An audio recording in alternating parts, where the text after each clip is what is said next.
guys, you're welcome to another episode on Who Am I with Hadassah. How are you doing today? I hope you're having a great time.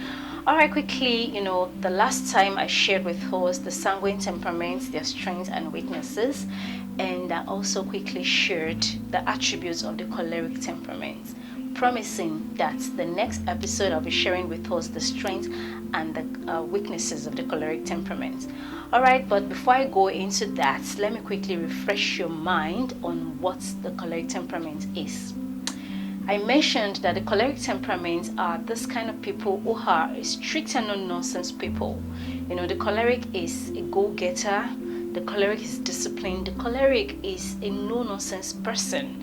They are the kind of people who don't tolerate nonsense. They want to get things done. They are quick, they are witty, and they are temperamental. Yes, they get angry easily, so you don't want to mess with them. There's a whole lot about the choleric temperament because they are natural born leaders, but that doesn't mean they are better than any other temperament. Remember, I mentioned the last time that we are all unique in our own way. God created us differently.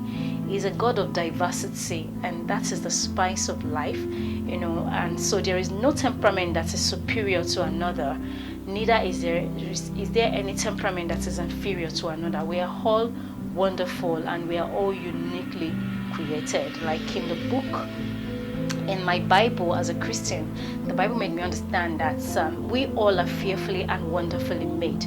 So that one has this attribute and you don't have it does not mean the person is superior to you, and that you have a particular attribute or values and the other person doesn't mean that the other person is inferior to you.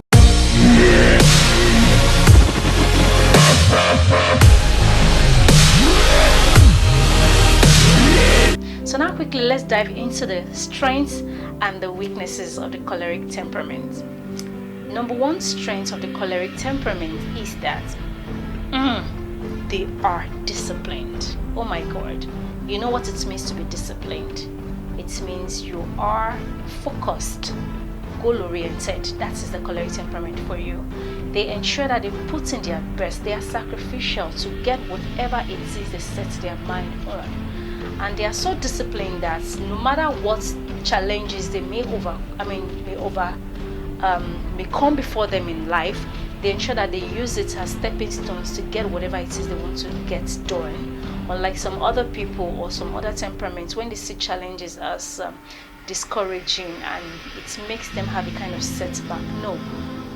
Choleric strives on challenges. They use it to their own advantage and get whatever it is they want to get. Now, another strength of the choleric temperament is the fact that they are goal-oriented. Unlike most of us, every year we tell ourselves that, okay, it's a new year, I'm making a new year resolution, I'm going to do this in January, I'm going to do that in February, in March, I'm going to do this. Cholerics are goal-oriented because oftentimes when people do these things, when they make new year resolutions, before the first quarter of the year, you know what I'm talking about, right? They've already given up on their goals. But cholerics are not like that. They are so goal-oriented that in January, February, March, they already know what they want to do. In 2019, that's where we are, a choleric must have set his or her goals from January to December. They know what they want to achieve in 2 years, they know what they want to achieve in 3 years, 5 years. So they are, and that's one of the reasons why they tend to be strict by nature. They have very few friends, because if whatever it is they are doing, you're not in alignment with it, they don't want to waste their time with you because they are focused, and whoever it is they want to relate with has to be someone that probably is going to contribute to their goals in one way or the other. Now, the third strength of the choleric is that cholerics can be very productive. Yes. Unlike most of us that we get distracted easily, like you're watching TV, probably you're doing something, and before you know it, you're distracted by a friend comes in and says, oh, there's this party here that I want us to go. No. Cholerics won't do that. They want to be focused and make sure that they achieve whatever it is they want to achieve. Alright, I mentioned 3 strengths of the choleric temperament. Now let's talk about their weaknesses. The second weakness of the choleric temperament is they can be quite insensitive. When I say insensitive, I mean they don't care about people's feelings sometimes. They don't care who gets hurt, in as much as they achieve whatever it is they want to achieve. Cholerics can step on anybody's toes to get things done. They don't, should I say they don't have feelings? Yes, kind of. Like, they can be very insensitive to people's feelings, especially when they want to do what they want to do. That isn't nice, you know. Then another weakness of the choleric temperament is that cholerics have too many things that they put their hands into.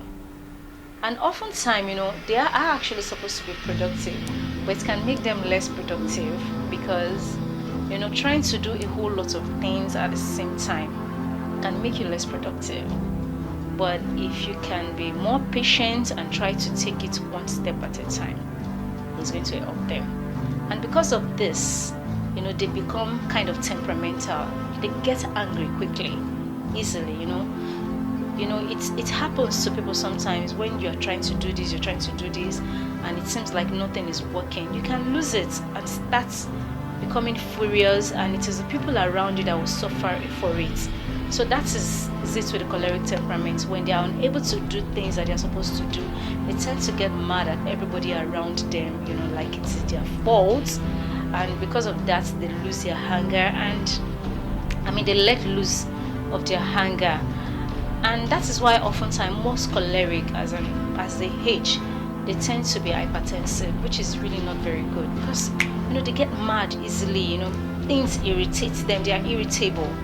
You know, before you know it, they just get mad and angry, and it is not too good. I hope if you are choleric, you can do something about it. You can just, you know, concentrate on on your strengths, and see how you can create a balance and help yourself overshadow weaknesses. And of course, you need a temperament coach, somebody who can guide you, who can educate you on how you can subdue your weaknesses and allow your strengths to be more visible. Alright, so I shall be calling it a date right now, and I hope you're going to be on the lookout for the next episode, where I shall be talking about the melancholic temperament. You're free, you can Google it, you can, you know, make your own findings and research about the melancholic temperament, so that it's going to be more interesting as I talk about it on the next episode.